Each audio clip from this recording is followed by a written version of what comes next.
The Guinness 0.0, easily one of the best alcohol-free beers I've ever had.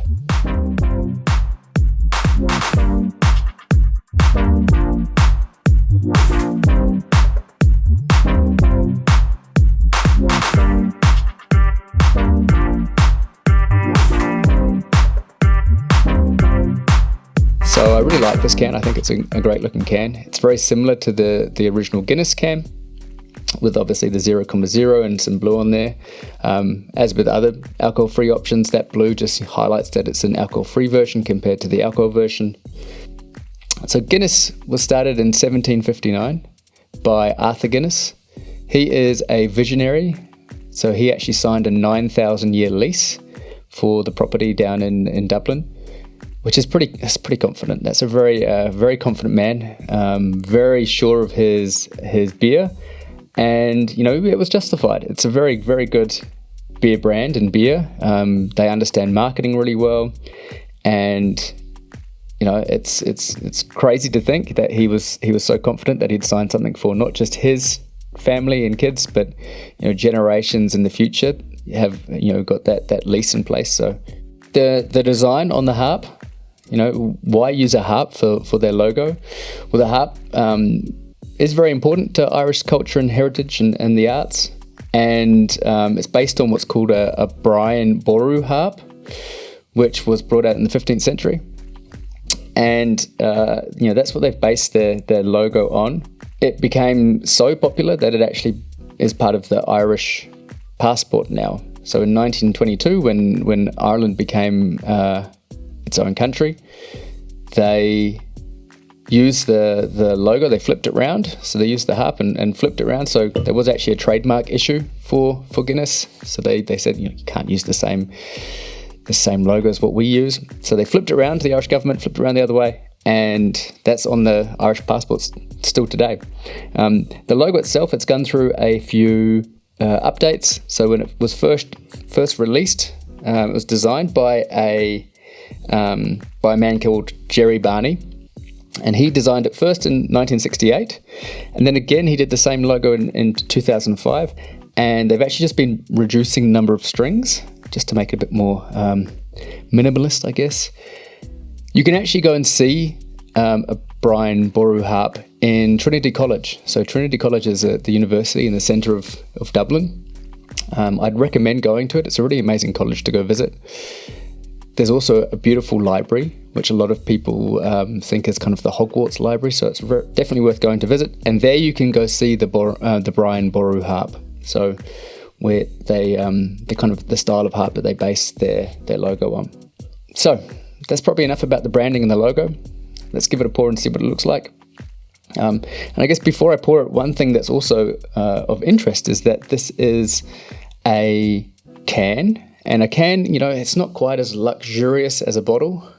It's a can for good reason. So inside the can, there is a widget. And this widget is just a ball with a hole in it. And what happens when they pour the beer into the cans, or when they put the beer into the cans, they also put in some nitrogen. And the nitrogen is what helps to form that amazing Guinness creamy head.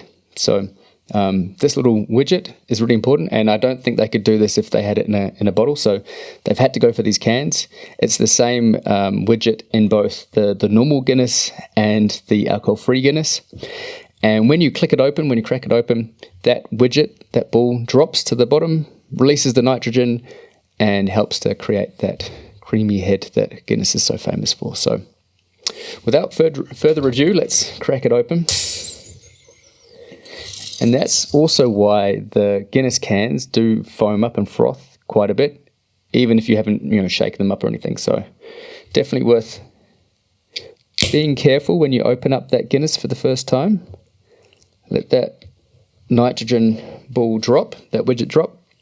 And also, I'd really recommend waiting a little bit of time. I don't know how long you're supposed to wait, but wait a minute or so, just to ensure that all of that nitrogen goes. I will pour it into a glass here to see how it looks, but I would recommend just waiting a little bit of time. I don't know the exact amount of time you're supposed to wait. Maybe there isn't an amount of time, but a couple of times I've cracked it open, poured it straight into the glass, and the creamy head hasn't quite been as wonderful, I guess, as a normal Guinness beer. And then times when I've waited and just let it sit for a minute or two, then that creamy head was actually better. So probably there is something online you can find somewhere where it says how long you're supposed to wait. I reckon about a minute is probably the best amount of time. And that is, I guess, where this beer falls a little bit flat in comparison to in comparison to the original Guinness beer. That creamy head isn't quite as creamy, but it's really, really close. I think you'd really struggle to work out the difference between the two. Like looks-wise, I've compared the Guinness to the Guinness Alcohol Free, and it is really difficult to tell the difference. So I'm going to give it a 4.5 out of 5 for appearance, for looks. So as I say, it looks really a lot like the original Guinness. You can't really fault it. The head isn't quite as creamy as the Guinness, but it's very, very close. So 4.5 out of 5. I think there is a lot of blue on the can. There is big 0.0, which I guess is you've got to know that it's an alcohol-free beer. I don't think it needs to scream it so loud. But maybe there's some legal reasons behind that they have to have it up there. So 4 out of 5. I think very little that they could do to improve it, but there is probably still a little bit of room for improvements. We won't give Guinness full marks just yet. We'll make them work for it. Hopefully they can bring out some new branding, maybe a slightly thinner amount of blue on there, and I don't know. Let's pour it out and see how she looks. So,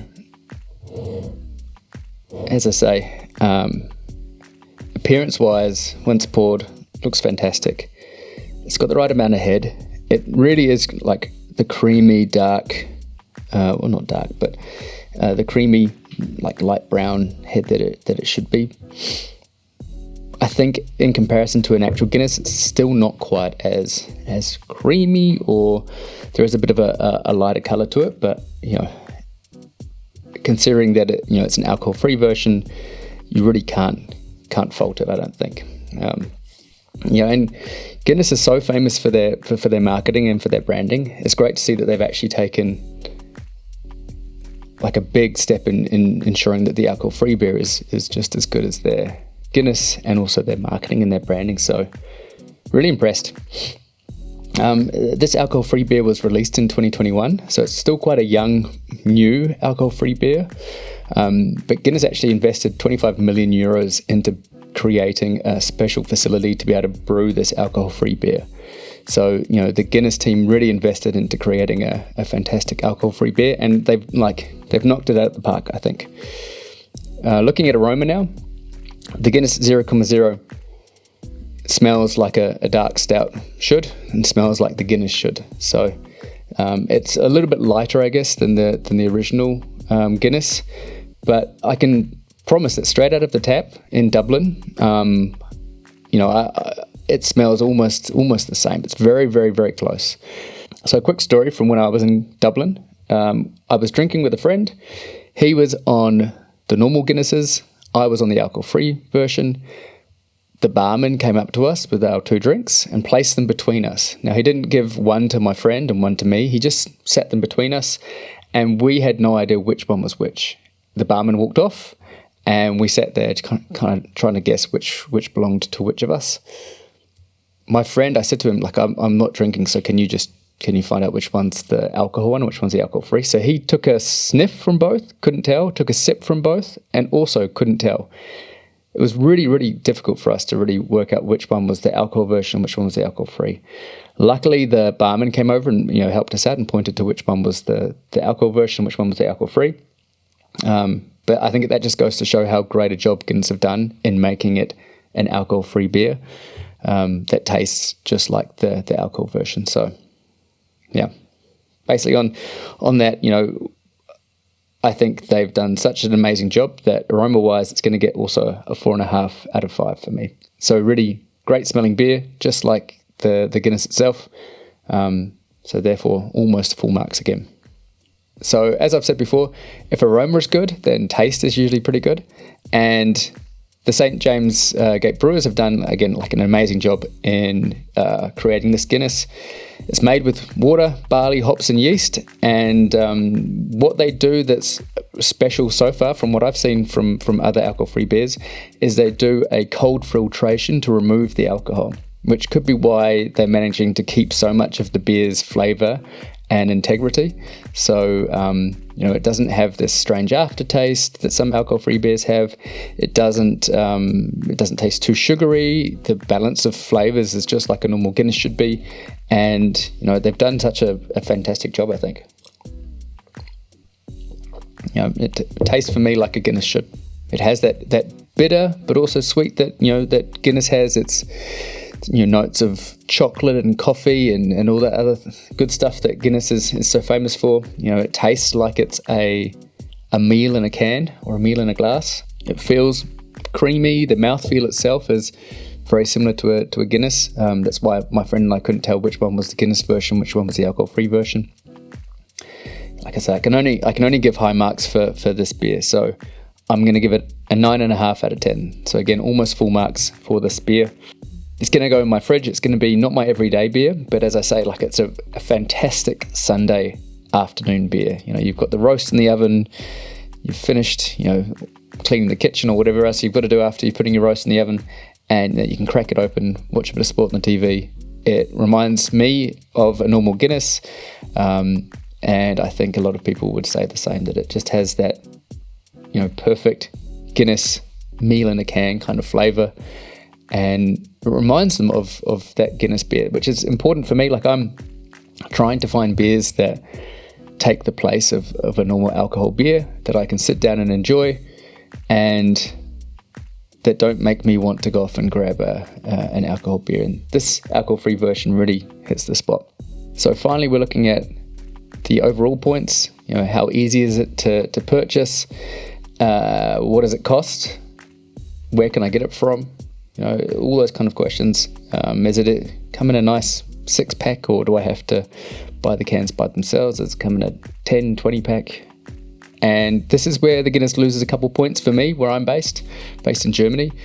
So I bought it from the Alcohol Free shop, and this, I believe, is a Dutch company. The purchase was really easy. They've got a really easy to use online shop, and delivery was really quick and really well done. But it's obviously another step. If I'm going shopping anyway for food, it's easy to grab some beers at the supermarket. But unfortunately for me, Guinness isn't in the store. So, and also price wise, it's a little bit more pricier than what the normal supermarket beers are. Is it worth the money that you spend there? I definitely think so. Like it's €2.89 per can. It's a 440ml can, so it's bigger than other cans that I've looked at and bottles that I've looked at recently. You obviously got to include a little bit of shipping there, so it's better to buy 10, 20 when you're making a purchase than just one or two. But for it being a specialty beer and the fact that it tastes so good, I'll definitely order it. So due to that, I am going to give it slightly less than full marks, just because it's not as easily accessible as some other beers. So it's not going to be in my fridge. Because I've popped down to the supermarket and I can just grab it. I've got to do some pre-planning if I want to drink a Guinness. So I'm going to give it 3 out of 5. So, total score for the Guinness, 21.5 out of 25. So a really good score. Top 3 for my alcohol-free beers that I've reviewed so far. It's definitely going to go in my fridge. Like I say, it's my Sunday afternoon beer now. It's going to be probably going into some pies. I used to make a really nice Guinness and steak and cheese pie, so I'm hoping that'll take the place of the other Guinness that I normally use. It's definitely worth trying if you haven't tried it. If you're a fan of Guinness, definitely worth trying. I think you'll be very impressed with how they've created this alcohol-free beer. And if you're not a fan of Guinness, it's definitely worth purchasing one just to have a quick taste, and maybe you enjoy the alcohol-free version of the Guinness. So that's it for today. Thanks for joining.